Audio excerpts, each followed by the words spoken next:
everybody is so worried about that. That's what they want. They want encouragement before they go and tell their doctor they're not going to vaccinate. They're so terrified to walk in there. And I just want them to know that they are in charge of their child. And we blindly followed an establishment earlier, and we would never do it again. We would do our own research. Now we still do our own research and make the decision ourselves. Your organization has achieved a significant dent in vaccine mandates.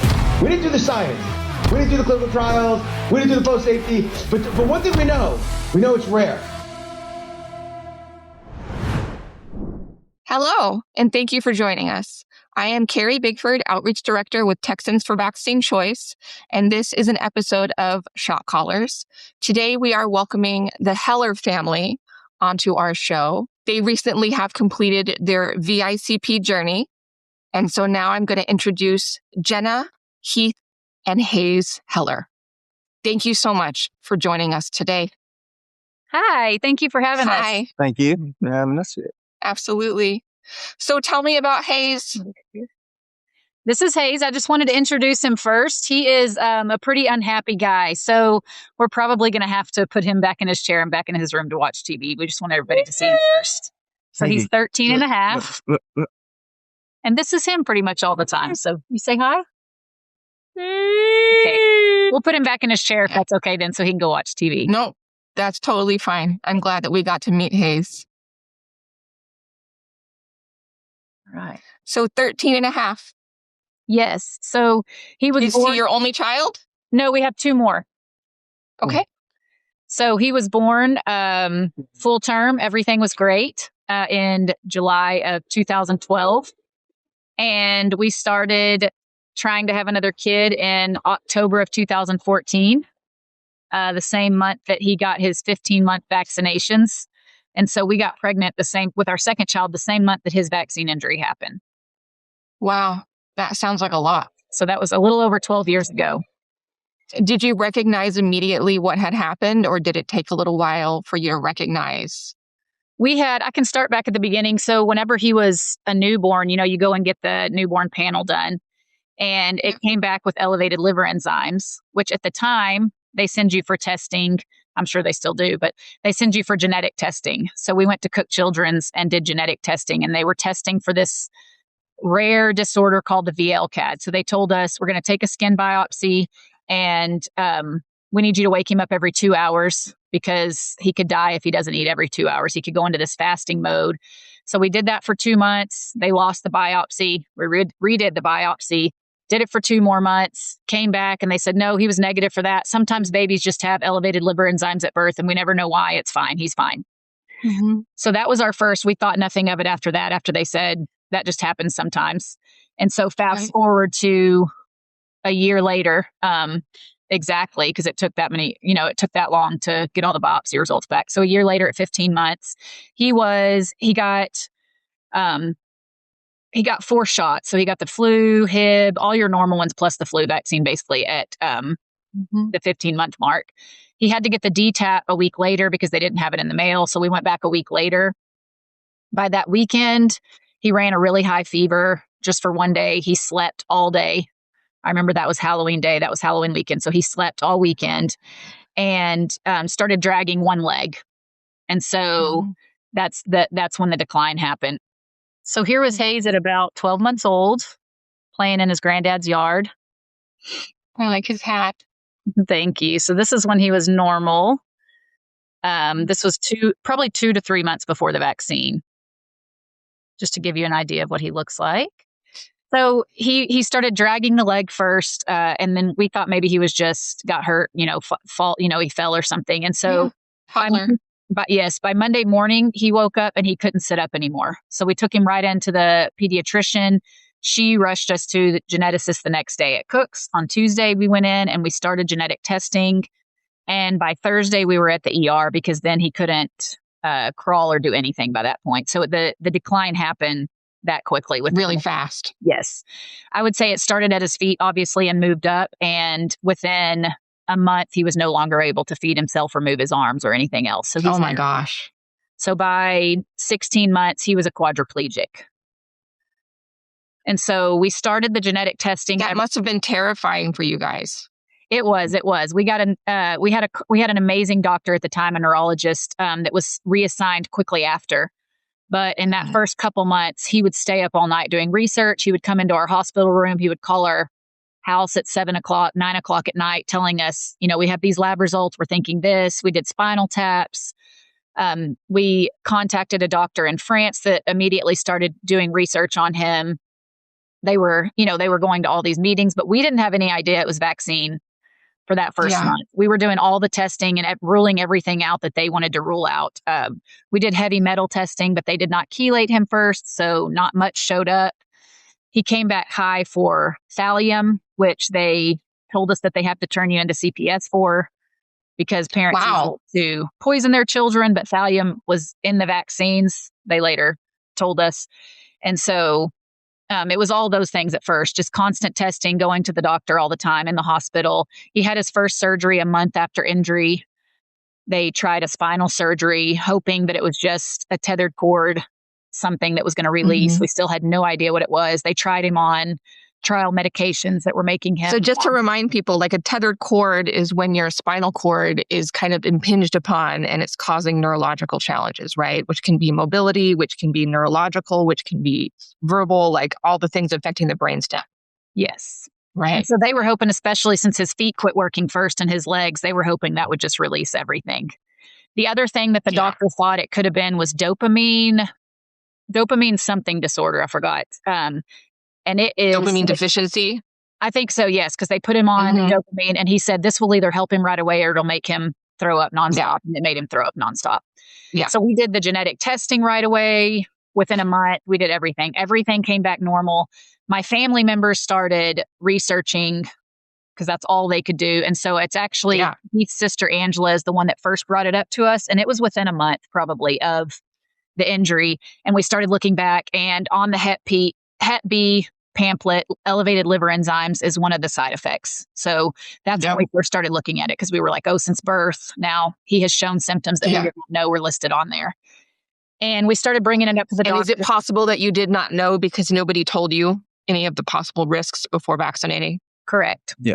You don't get those pamphlets and stuff beforehand. So I'm sure I signed something that said we could give him the vaccines, but I wasn't. Yes, we were definitely not told. And that was not even considered from any of the doctors with the results of the elevated liver enzymes at the time, a year before. Obviously, if we would have known that information, that it was a side effect, we would have been able to stop. You would have made different choices. Yes, the damage wouldn't have been done. Right. Or it would have been less. Yes. So we started bringing that up to the doctors, but of course that was not on the table at the time for any of them. We were reassigned. We went back to Cook's. He had to have a feeding tube within months, and then he was continuously throwing up. So he had the fundoplication so that he couldn't throw up anymore, where they wrap his stomach. You guys, that's so scary. Got his wheelchair, within 2 or 3 months. And he was a little guy then, so he was 15 months. Got the AFO braces, all the things, started the therapies, still going to all the doctors. We flew to Boston to see a doctor. We went to the DC White Matter Clinic, and they started in more intense genetic testing. So they explained it to us where Cook's had done a genetic panel, which is basically like looking at chapters of the book. So they dissected our genes as much as they could, and they said it was like reading every word of a book. And so nothing came back. They tested mine, Heath's, and Hayes's genetics, and everything was perfect. They found nothing wrong with any of it. So no MTHFR, no slow COMT, no none of the traditional genetic predispositions that people expect to see in a vaccine-injured child. Correct. And so that was all within the first year, and doctors had rolled out everything. So by this time, he's a full quadriplegic, tube fed.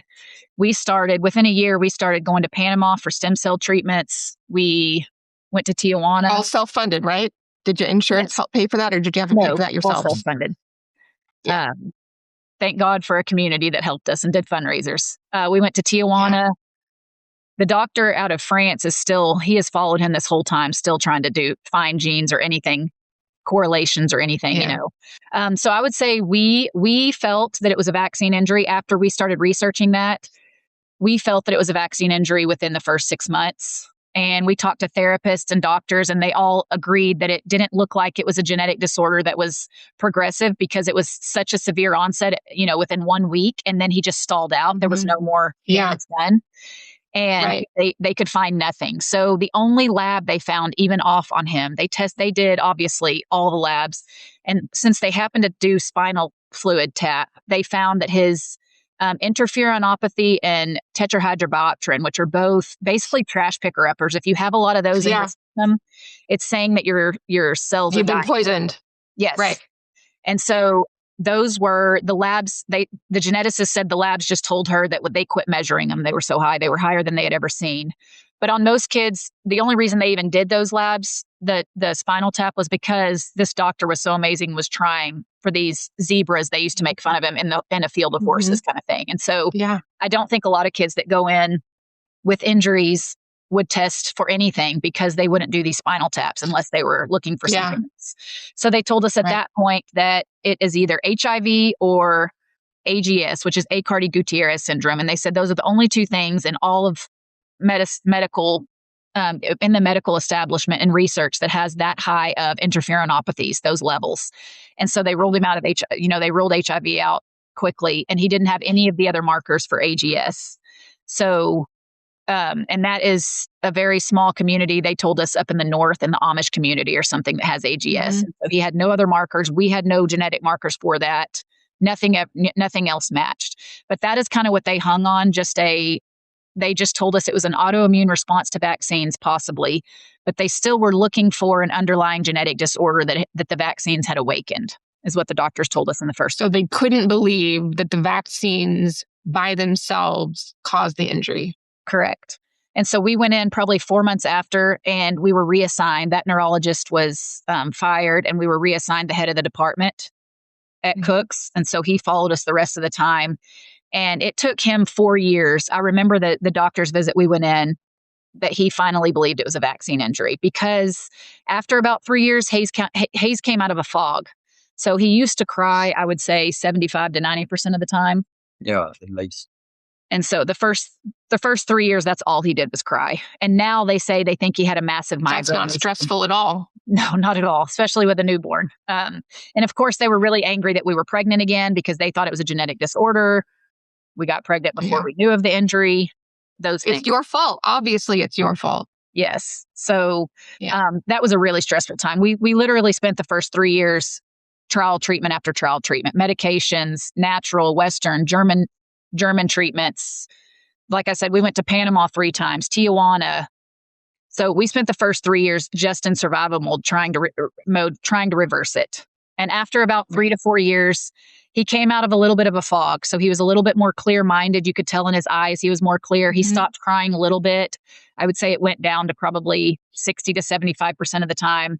And so by that time, the doctors were starting to, our pediatrician and our neurologist started acknowledging, we think this was just a vaccine injury. He's not getting worse. And in fact, he looks a little better. We think this. So we had the doctor support at that point. We filed for the injury happened in November of 2013. My mom found, just by the grace of God, found this vaccine injury program. We looked up the nearest, we Googled and looked up the nearest attorney that happened to be in Fort Worth, 45 minutes from where we were living. We went and met with her. She was an oil and gas attorney that happened to have to take on one vaccine case at the beginning of her practice. And that's how her name got on that registry.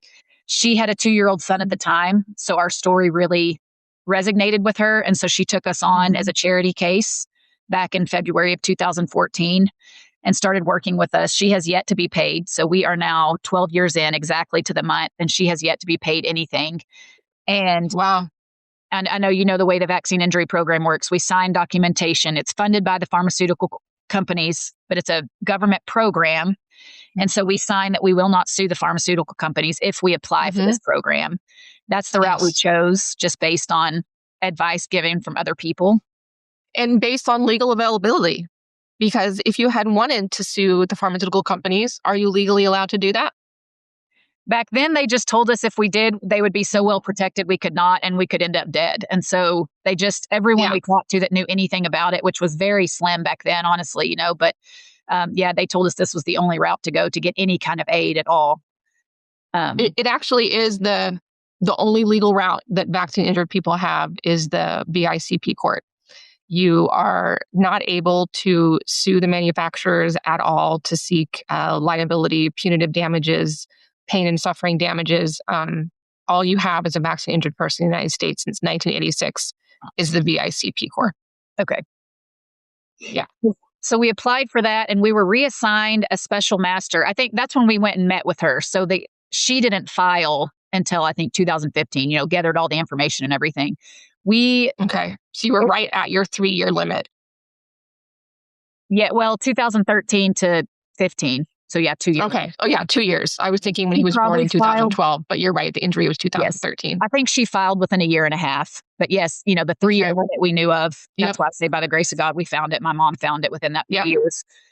Yeah. And so we were reassigned a special master who is, that's what they call the judges of this case of the vaccine injury program. We were reassigned 3 different times for some reason. And so we finally went to court and had our hearing in January of 2020. So 6 years after we started the process, we finally got to go to court for it. By that time, we had the head of the neurology department at Cook's to testify for us, our pediatrician, and we had an 18-page paper written by a doctor out of Stanford that has worked on both vaccine boards and had done vaccine injury research.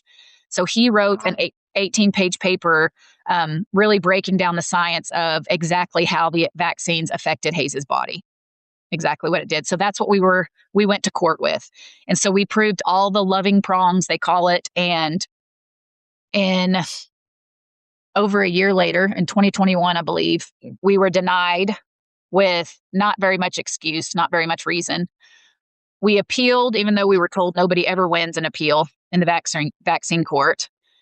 We appealed and probably, as soon after as we could. I want to stop you just for a second for our audience. When you apply to the VICP, you are assigned a single individual who is appointed by the court, the VICP court, and they're called a special master. That individual special master is the sole adjudicator for your case. And if they deny your case, most people give up at that point, but you do have an option for appeal, but it's less than 1% of VICP cases that win an appeal. And they work down the hall from the attorney that has also assigned our case to fight against us. So even though it's not a court case, everyone calls it a court case because to apply for the program, you have to go through court. We had to hire an attorney. The government has an attorney to fight us. They had 2 doctors in court that day in 2020. They had an immunologist who very proudly said this was his 31st case testifying against families. That's what he did as a career at that point, trying to prove us wrong. And then they had the guru, I forgot her name, but she was a doctor somewhere in the Northwest that was the most expert on AGS. And she even testified on the stand that he did not have AGS, that as if he were her patient, based on his labs, she would not diagnose him with AGS. And so they found no other cause in court. They didn't bring up any other cause. Their doctor that they hired to come testify said that she would not say it was AGS, and we still got denied. And so we appealed, and on the appeal, you're then assigned another special master that looks at the case to say whether they think they can have the power apparently then to overturn it themselves or send it back to the special master, which apparently, out of respect for the other special masters, apparently they almost never overturn it. They just send it back to the special master that it came from. But he basically wrote in his paperwork, his response, he basically wrote that we did meet all loving prongs and that he needed better explanation from her on why she did not approve it. Because can you explain a little bit more what the loving prongs means? You may have to help me some because it's been so long since I read it, but you have to basically, there are on the table vaccine injuries and there are off the table vaccine injuries. And so simple things, I say simple, they're very in depth. We've had seizures and stuff too, but epilepsy and things that happen within like the first 24 hours, there's a table of, it's literally one page. It's this table. It has maybe 6 things on it. If any of those things happen, you can call it a table injury and those are a lot easier. Since ours took about a month and it was progressive, as in this day, this happening, and he is a quadriplegic. I don't know why none of that is listed on there. It's only, I don't know, but I know epilepsy was one of them. But so we were off the table. So the loving prongs are, we do not have to prove, supposedly the families do not have to be approved for the vaccine injury program. You do not have to prove that that it was a vaccine injury. You have to prove that it was probable or that it could have been a cause of, whether it awakened a genetic disorder that was already there. All you have to prove is that it could have been a cause of something or worsened the case. Mm-hmm. And so that's what we had proven. So do you have anything else to add on the loving prongs?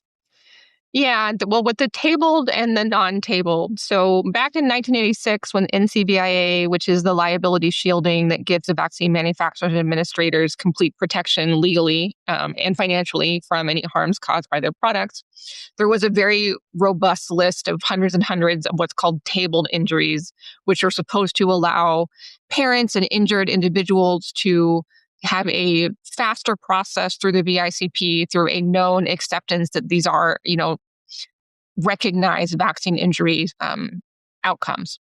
But then over the years, through a rulemaking bureaucratic process, every few years they would go through, BRPAC would go through and remove the top 2 payouts from the tabled list and remove them to the non-tabled list. So originally what was a very robust list of tabled injuries that would allow parents and individuals who were injured a quicker pathway, a smoother pathway through the VIC process. Now we're in a place where 2 out of every 3 cases who get presented to the VICP program are a non-tabled injury, which means they have to essentially prove the possibility that it could have been a vaccine, either through elimination, as it sounds like you guys have done, or through a definitive causative mechanism. And so that's what people tell us. They were like, you had doctors that testified for you. You had an 18-page paper from somebody that had done vaccine research and had been on the other side of helping develop vaccines, and we still were denied. And so I just can't imagine families, And so we appealed, and he sent it back to her, and she very reluctantly and apparently was very upset about it, talking to our attorney on the phone, but said that he gave her no choice and that she had to approve it. And so that was back in 2023, 22. No, it was 22 or 23. 23 when it was approved, January of 23. Okay. And then you still have to were you going to say something? So did your attorney share what she was upset about? What the special master was upset about? Was it just the idea that she had to approve your case? The idea that she had to approve it, and the idea that she had to approve it after she had not proved it. So basically telling her that she did something that they disagreed with. Wrong. It was their pride, correct. She thought it was a pride, that she said that just never happens in the vaccine court. The special masters are not used to having to do that. No, they're a single adjudicator. They have sole authority over the future of your child's care path and your ability to move forward in the program. All right, so 2023, your case is approved. Did they fund it immediately? Did the help come pouring out from the government now that you've had your case approved? So no, so in 2023... sorry about the laughter, but like... Yeah. So in 2023, I thought it was funny too. Then you have to hire a life care planner. And then you start the process of trying to see... Is that out of pocket also, hiring a life care planner? What does that mean? So we did not cover it. And I don't know if you would know the rules on that. Our attorney covered. So our attorney had to pay out of pocket. So you have to find an attorney that's willing to do this, because she said somewhere in there, it says that you can't charge the families anything. So like my parents offered to pay for one of the testimonies of one of the doctors, and she said, no, I have to pay out of pocket for it. I can't charge the family anything. So she is quite literally out thousands of dollars by this point for records that she has had to subpoena, because they've made her enter all of these records from Cooks, and she has to pay probably $700 to $1,000 every time she gets them. Yeah. I mean, it has cost her thousands of dollars in 12 years, and she has not been paid anything. And so our life care planner is now working on getting her payment too. So at this point. So we hired the life care planner. So we had to meet with them. The government also has their life care planner that also works with the attorney and the special master all in DC. And so is the role of the life care planner to determine or estimate the long-term cost of care of Hayes? Yes. Is that what the role of the life care planner is? Yes. So when we were approved for a trust. Basically, what I understand is we were approved for a trust to be set up, in a third party, in a trust, in a bank, for the future care of Hayes. So everything that the life care planners together come up with that they agree on, that was an amount that will possibly be really definitively. So obviously they don't look at things that could happen in the future. Basically what his care is costing now is what is put in the life care plan. And that is part of it, but that took over a year to get all that done. And then out-of-pocket expenses was the other big nightmare, because they don't tell you how to document any of that. And we had no idea that it was going to take this long. So I kept a detailed spreadsheet of everything that we ever spent and who we paid it to and what the date was.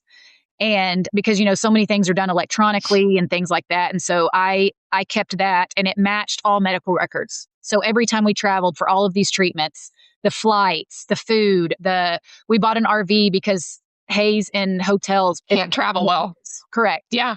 It's been horrible. Right. And so all of these things that we documented, they came back and said, no, you have to have either an actual printed out receipt or you have to have a bank statement for it. But this was all in 2025 that they came back and told us this, maybe December of 2024. And by that point, banks don't even keep records for 7 years. They throw away and trash everything. You cannot get anything 7 years prior. No, 7 years is the legal. Same thing with tax records. It's 7 years after that. There's no record. So we lost 5 years there, which were obviously the years that we were doing all of the things. The most. Yes. So we lost all of those. We tried to prove, a lot of the things we had lined up with medical records, so you can look at where we had to stay and travel and all of those things, but they still did not approve any of that. And I want to clarify for the audience that no one told you about the necessity of keeping accurate records of all of your out-of-pocket costs until your case had been approved many, many years later. Correct. So had you not had that spreadsheet, would you have no compensation for that? We didn't get very much of that. So we turned in with it. We ended up getting back 10% of what we turned in as our out-of-pocket expenses for the last 12 years. We got back 10% of what we spent, what was documented on our spreadsheet. They also, when I was pregnant with my second child, I was having to lift the wheelchair in and out. We did not have a ramp or anything by that point. And I had to have a hernia repair while I was pregnant. So things like that. That's just an example. I have to go to the chiropractor all the time. I now have a back injury from lifting him. So all of these things, physical therapy, all of those things were part of the things we turned in, and they let us know that they don't pay for anything for the parents. So all of the lost wages for both of us not being able to work, taking off for procedures, all of that stuff, they pay for none of that. They pay for no injuries, physical injuries for the parents, no pain and suffering for the parents or kids, the siblings of them. So none of our mental or physical treatments that we have incurred or our other children have incurred were covered in that. They consider anything travel like the RV or things like that, they consider those to be hobby, whatever you call them, luxury. So they don't cover any of that either. And so, like I said, so talk to me about how, because vaccine injuries absolutely affected Hayes and absolutely affect the individual, but they also affect the entire family. How has that affected your other children and the relationship between the two of you? Lots of marriages struggle after a vaccine injury. It's a very huge trauma. So I would say, especially getting pregnant, right at the time of his injury, those were the most stressful times, obviously. So carrying that child, and I am a counselor. And so I, know all the things about trauma brain in the first few years, especially of life and the development of that. And then the crying, their brother crying all the time. He still cries so much of the time. And so I would say the most trauma happened for my kids. The other kids, they both have trauma brain now. So they both have the fallout of things that would embarrass them that if I said now, but are from trauma. And they had to see me take off in a care flight, rushed ambulances many times, care flighted twice, ambulanced several times. They have had to see emergency after emergency, not to count the crying, the day-to-day crying. They grew up the first three years of Hyatt, my 11-year-old's life. And then I would say the first year or so of the baby, they were in the hospital all the time. We were either in doctors, therapists, or hospitalization. It was literally every week, sometimes for a week or two at a time. And so their lives were focused around hospital. And so the amount of stress that I know we carried, no doubt, also affected them, not counting what they were also witnessing. My 2-year-old, by the age of 2, was letting me know when Hayes was choking, gagging, not breathing well, whatever it happened to be. Mom, Hayes needs you. He's in there. We were getting up. He was waking up every 30 minutes at night. And so neither one of us have slept through the night. It sounds like you guys have been living in fight or flight. Yes. And so our kids all. And because of all that, and because his work, he was there with me because emotionally it was really hard, right? So he was with me that first year. So his company went under. And so we lost everything that way also. And so he had to get a job out here in Midland, which has turned out to be a blessing now, but we came out here $40,000 in debt and more. That was just what we owed the IRS for his company going under. And so we have had to recoup more than just that. And he has had to work 14-hour days, 24/7, for the last 8 years now, trying to recoup that. So there's no telling on our marriage and our relationship, both of our relationship with our boys, because of how much he has had to work and how much the stress. There's no telling what it would be like without it, without the struggle. Yeah, it would have been a different life. Yes. It would have been an entirely different life. Our kids don't go on vacations. The only vacations they've been on are around Hayes' surgeries. If we've had 2 surgeries down in Galveston, so we took them to a beach for the day each time there. So they haven't gotten to go on a real vacation, at 9 and 11 years old. He goes to all of their events and he's crying half the time. We went through a huge embarrassment stage just because everyone stares at us everywhere we are. Yeah. So there's a lot. Yeah. And now that he's bigger, he's happy as long as you're leaving him alone most of the time. I would say he only cries probably 30% of the time now. Yeah. It depends on what kind of Depends on the day. Yeah. That's still a lot though. Yes, it is. And it's harder to take him places now, obviously. Yeah. If you could talk to new parents that are exploring vaccination, what would you tell them? I try really hard not to be an extremist on anything. And so I try to go off the facts. And so I can't tell you the hundreds of people that have messaged me and asked for advice on whether they should vaccinate. The number one question when people find out he's a vaccine injury, the number one question is they want to know what vaccine it is, because they hope, if nothing else, they hope they can just say, "Hey, doc, avoid that one vaccine."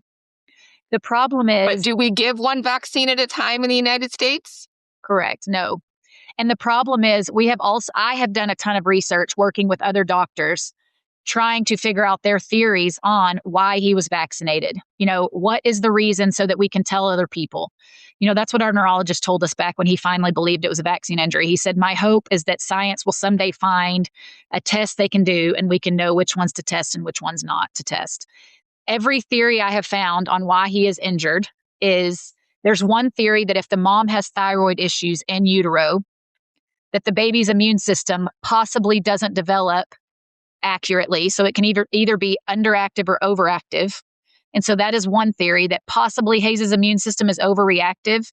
And so when they injected him with all of this junk, with all the preservatives, the heavy metals, and the viruses, his body started kicking into high gear, trying to get all that out, and it could never calm back down. Another theory is all of those preservatives and the aluminum cling to the central nervous system, and that is definitely what is impeded in Hayes. Hayes is basically, his brain is normal and he's trapped in his own body. So he understands us, he can make eye contact, but he cannot communicate at all. He has head control some of the time, and he has eye control some of the time when his muscles are working, but he cannot move his arms or anything. And so it is definitely happened to be his central nervous system that's impeded. So the second theory is that all of those preservatives cling to the nervous system. And so that's why he's a quadriplegic. Other theories just say that the vaccines are so damaging all at once, putting those in their bodies, that it ruins the mitochondria. And so his cells now, they don't know healthy from and unhealthy cells. And even the immunologist that testified in court said that testified for the vaccine, for their attorneys. He said the whole point of the vaccines is to ignite a high response in the immune systems. And he said that all immune systems just go back to normal. That's how they were made. And so that would be in an ideal world if the body was able to handle this major hit and was able to then regulate again. And so that's what they are yet to find, what bodies can and cannot regulate. People want to think, some people will ask us, well, something was wrong with him before, right? Y'all knew something was wrong before. And we did not. We were, like I said, we've done every type of genetic testing you can do that's known in this world that is available to us. And our genes are normal and his genes are normal. So no doctor anywhere, we've worked with doctors in 4 different countries and no doubt covered all the states. Our doctors have talked to people here and no one has any idea why Hayes reacted the way he did still 13 years later. We were just a normal family going in and listening to what doctors told us to do, like these people are now. And so, it's reasonable. Hindsight, I wish we would have known that elevated liver enzymes at the very beginning, because it would have been one minor damage as opposed to what we have now. So. And even more, not just you recognizing it, but your physicians being educated on the true scope of vaccine injury and the side effects that can happen the same way that they're educated about side effects from pharmaceutical drugs. Yes. Right. I had a doctor reach out to me one time that's worked with us. We've had a lot of doctors, so I don't want anyone to know this person's name, but they've worked closely with us. And this doctor apologized to me and said, because this doctor had pushed back and not believed us and everything for a while, and apologized and said, in medical school, we are taught to deny, defend. Our practices are compensated and supported by being 100% vaccinated. And I am just so sorry that I allowed those things to ever cloud my judgment. And so that was eye-opening for us as well. Well done on the character of that doctor, being able to admit that to you. There are a lot of doctors, I think, that feel that way privately, that don't have the courage to share those thoughts with others. So Heath, tell me what it was like from your perspective to lose everything that you worked for and have the focus of your life shift. Oh, it was just, Yeah. I mean, it was all hit at the same time. I was in business, a construction company and all that, and had a company beat us out of a bunch of money. And that just, when you don't get paid, you can't pay. And it was a downward spiral from there, and it all hit at the exact same time of this injury. I mean, it was like, and both of them at the same time. He couldn't be there for his part, and so he had 2 partners, his brother-in-law and his cousin, that it also went under. Yeah. So it affected more than just our family. Yeah. Yeah. And the shame that he has had to deal with obviously the emotional toll of us dealing with an injured child that we chose a treatment for, trying to do the best we could, but still, no doubt, we chose a treatment for. Yeah. And the shame of that, not being able to provide for the fear of he always has provided, but not the fear of not being able to provide for his family. So his family is physically, financially, and emotionally all falling apart, Yeah. I can imagine what that felt like. At the same time. Yes. Right. Yeah. And also that intense loss of control, right? To watch all of this happening and to not understand what was driving it must have been very terrifying. To witness these things happening to your child, to be pregnant with another one and everything that goes with that, right? And then the fears of is this going to happen again, right? Was this something in us that's creating this? And are we going to experience this again? With your other children, how did you don't have to share what you decided to do, but did Hayes experience impact the way you viewed vaccination for your second and your third child? Absolutely. They, thank God, the CDC doesn't even recommend, if you have a vaccine injured family member, they don't even recommend anyone else get vaccinated because they have no idea what is causing these vaccine injuries. So we have absolutely never vaccinated anyone else in our family, and none of my siblings, friends. I mean, everyone we know, it is impacted. Thank God they've been able to watch the story, and hopefully we've saved another child from it with our story. Our dogs and horses included. No vaccines of any kind. And our kids don't have a doctor. They haven't been. Our younger kids have not had to go to the doctor in. I think they've been once in their life, and they're 9 and 11. So they're very That's interesting. Yes. They don't get sick either. Yeah, they don't get sick. Yeah, and it's very counter to the narrative that we're told that a full schedule of vaccination is required to express health. And it's interesting that your experience was the opposite of that. I hear that a lot from people who made different choices regarding vaccination. I have 2 other things I could also probably that I would want to tell other families. Please. One is the backlash we have received from doctors on the internet. Still to this day, there are local doctors in town that have heard my story and are telling the community, I'm not telling the truth. This is not a real vaccine injury. The judgment from people has been so heavy. But I would not want to deter, I want to encourage people to not let that deter them, because there will be a change. There already is a change. In the last 13 years, we have been able to see so much. And we've had so many doctors, like I said, come back and say, I was wrong.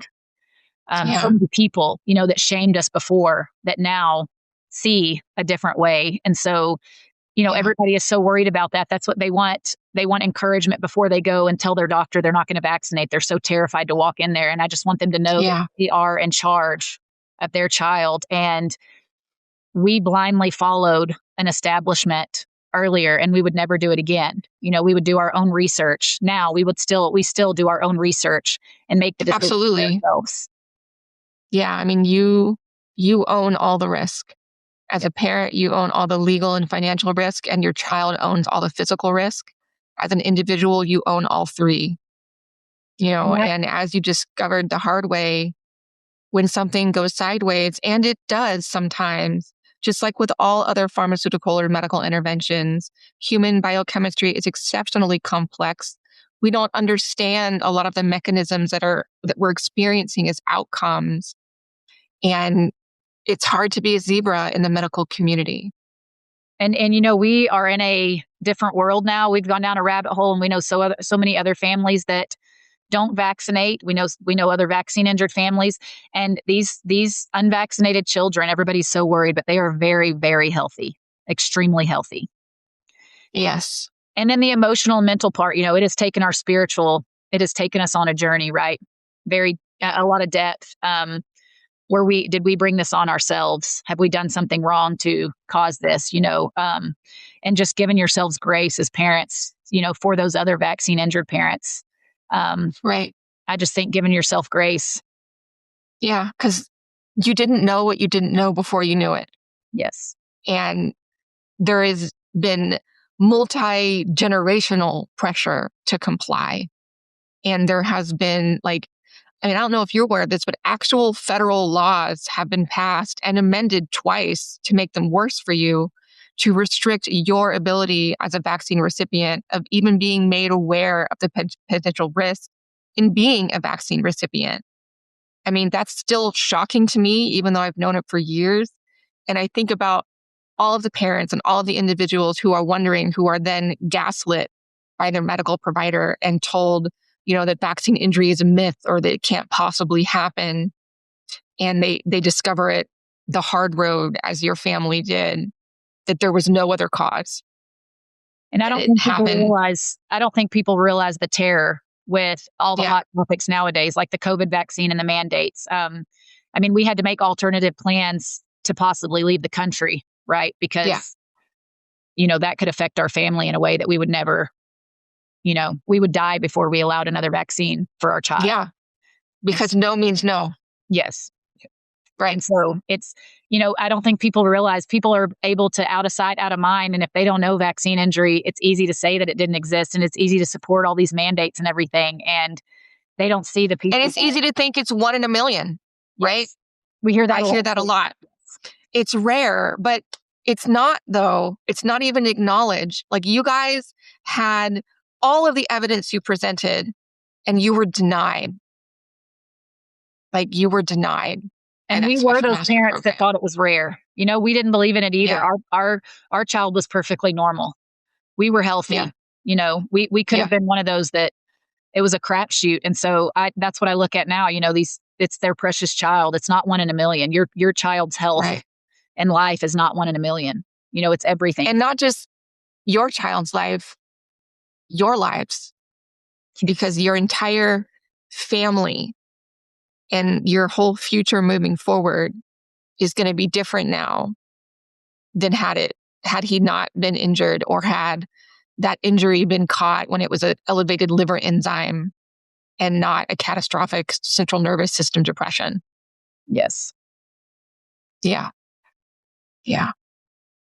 Do you have any other pictures that you would like to share of Hayes or his journey? I mean, he's such a beautiful boy. I can share. I don't really. No, you want presentation. Okay. I don't really want people to take pictures in the downtime, so I could share. I couldn't share many of those. There have been a lot of really rough times, but I don't have those. Yeah. I actually only have one, and this is just one, just to bring alive the trauma. I don't know why I even have that. Did it come up? It did. Okay. So this is what we spent. When was this? This was, he had to have an IV in his jugular at that point. So that was when he was about 18 months. Yeah. We were doing a trial treatment. He had to insert a Metaport, and we were doing a trial treatment of IVIG. And then I have one that I can share of him. So when that picture was taken, you were still pregnant, yeah? Yes. And I had to, one of the stays, that was probably the stay that I had to go over to the hospital next door because I was having complications with my pregnancy because of the stress. Yeah. So this is one of the first, this was at a parade, and this is him when he was a little guy. This is what his first wheelchair he ever had. Mm-hmm. This is our family. I wish Hayes was always as happy as he is in the pictures we capture. I love that you work so hard to capture those moments, though. Yes, we try to still include him in everything. So that was his course. Show the one of his birthday.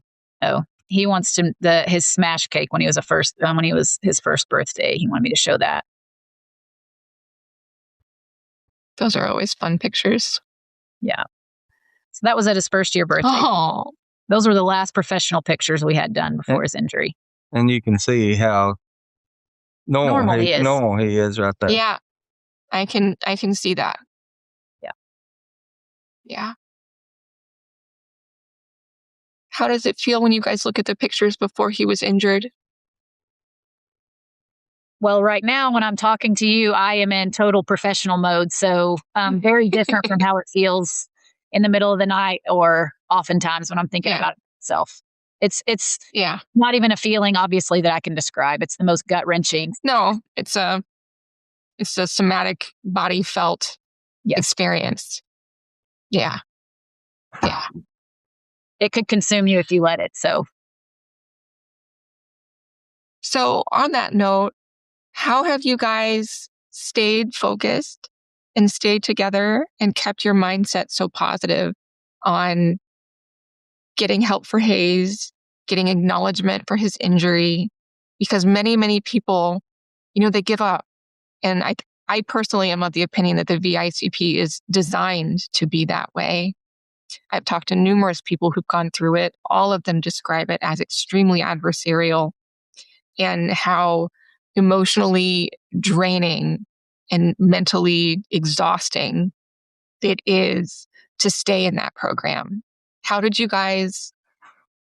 make it through for 12 years?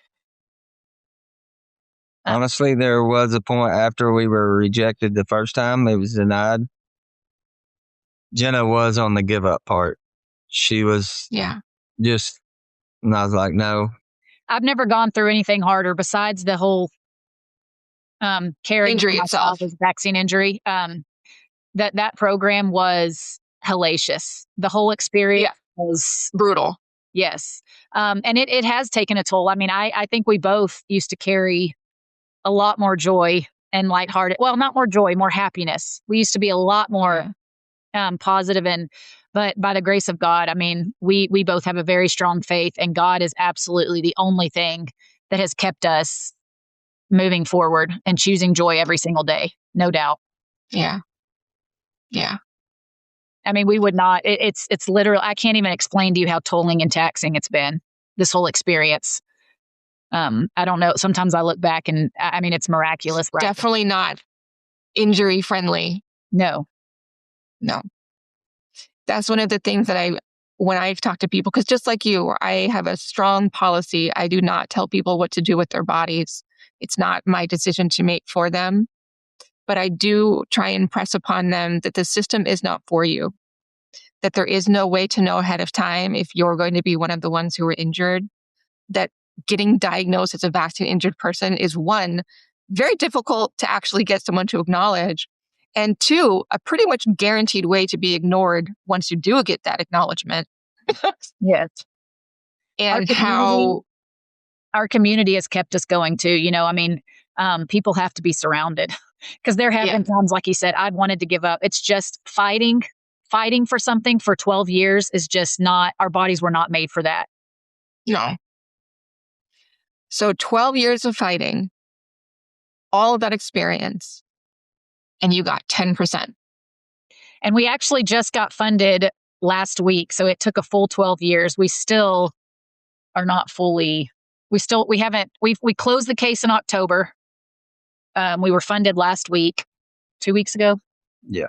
And so we're still not completely over. Everything is not done yet, you know, but. So we got 10% of our payback out of pocket. What we, not including the emotional and the everything else. Just the hard costs of keeping him alive and trying to recover him. The Hayes' part was different to his trust. Yeah. You guys, that's such an... I see in it now is he is taken care of no matter what. Yeah. I mean, here. But, you know, financially anyway. It's no doubt that they were trying to outlive him. You know, we're lucky that we've had this 12 years even. There have been many close calls. It's been exactly 3 years from the time the case was won to funding. 3 years. Wow. That's the speed of government for you. Yes. You made a comment about trying to outlive him. I have heard that from numerous VICP participants, that they have a strong theory that one of the reasons for delays is they're hoping that the severely injured die before the case can be completed, because there's a legal cap on the monetary compensation for someone who's deceased that is a much, much lower bar than the financial compensation for a child or an injured person who survives. Yes. And knowing the truth of that is just despicable. And when I think of the trust that parents like you, that millions of parents put in their doctor, in this system every single year, they believe the safe and effective. I think of the reality of those systems and the reality of how they treat you when that system doesn't work out for you. Yes. And like, if there was anything that I could tell parents, it would be sharing those stories, because the only difference between your family and another family is luck. Like, luck. Exactly. That's it. And like, that is the reality of when you choose to vaccinate. Not to say that there isn't a potential benefit or there isn't a potential reason or there isn't a person who can sustain vaccination without injury. There absolutely are. But it's luck. We don't understand enough about how these products work. We don't understand the people who are being harmed by them or why. And we don't understand how to recover them. Because the next question is, has Hayes recovered or will he recover? Right? Right. Right. And that's the thing, is it's getting used to a new normal and having to bridge that gap of recognizing what's happened in the way that it's affected you, which I know is going to take the rest of your lives. Yeah. Yeah. Yeah. This one hit me hard, you guys. Like, you seeing your beautiful boy, hearing your story. Thank you so much. The amount of courage it took you to persevere is, I can't even quantify that level of courage. The courage that only parents can come up with and only for their children, right? Yes. There is a reason that parents are the ones in charge of their children. And I love that you guys, even though you learned the hard way, I love that you learned to accept all the responsibility that comes with that. To look into everything, to advocate for your kid, even and especially when it's uncomfortable. Because you guys are the backstop. Because that system is never going to care about your child the way that you do. No one would have fought for Hayes the way that you guys did. I hope that we can help other people. It made me think when you were saying that, as we're our community, the people that we're with, kids Hayes' age, we're watching them reach all these new milestones, and we're constantly watching our kid decline, as he gets naturally with not being a quadriplegic, things in your body. And so with every age and birthday, we're watching the decline as other people are watching. Well, and that piece you'd mentioned, how his brain is okay and how he's trapped in his body. And I think how frustrating that must be for him. Yes. Right? And like, no wonder he cries. I would cry. I cried thinking about it today. The frustration of not being able to communicate, of not being able to connect, of not being able to move the body that you live in when you want it to move the way you want it to move. Right? And fighting for medications and stuff, because doctors don't give kids feel-good medication near as much as they do adults. And so, we tell people that if he was just happy, this would be 75% easier, Right. Yeah. And the cruelty of that, really. Mm-hmm. Like, I get stuck on that a lot when I have the privilege of meeting families like yours, of just the unbelievable cruelty with how you're treated.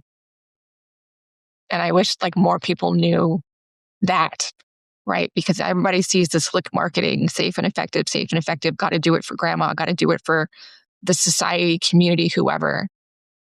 But when your family takes a hit, guess what? You're just collateral damage. That's exactly what we're we're 10 surgeries in, so people don't see. Yeah. It's not just a quadriplegic either. It's since his central nervous system quit moving, it's all kinds of. It's everything implied with the central nervous system not working. Right. And the central nervous system runs everything. It's some barbaric procedures and stuff that he's had to have done. Yeah. And that you all have had to watch happen. Yes. Yeah. Is there anything else that you want to share with our audience before we leave today? I don't think so. Do you have anything? If somebody was in the program and was going through it, I mean, I don't know if our lawyer would ever.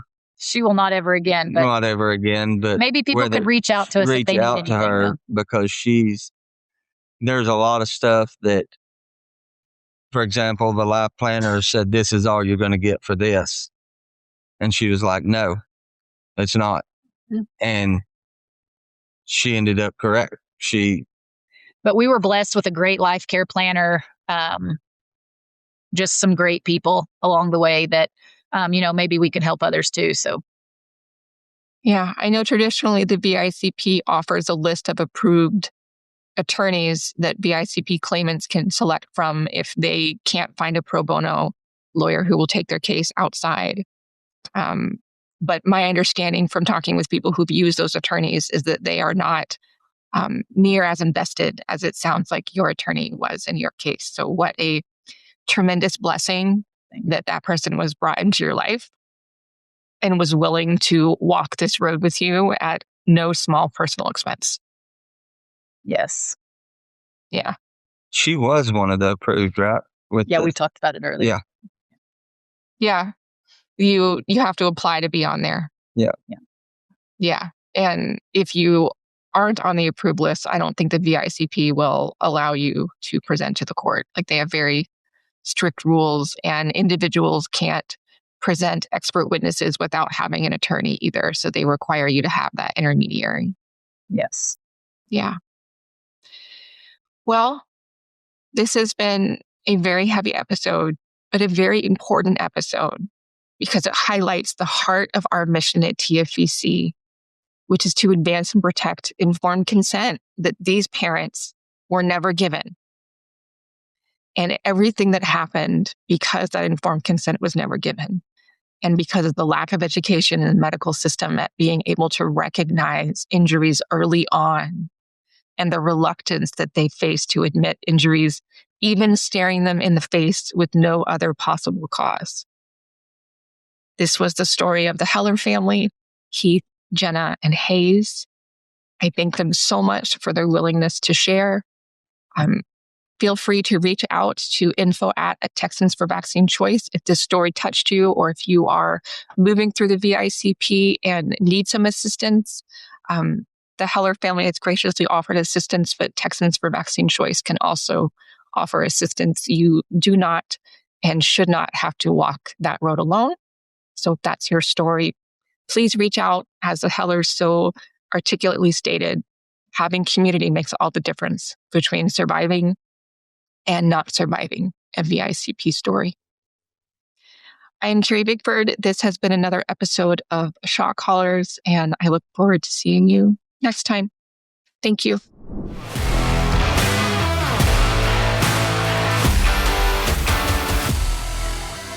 Thank you for listening to the Shot Callers podcast. Please, if you found value in this content, rate us and share the podcast with a friend. It's a great way to get the message out and to empower everyone to make informed decisions. Until next time, never forget, we are the Shot Callers.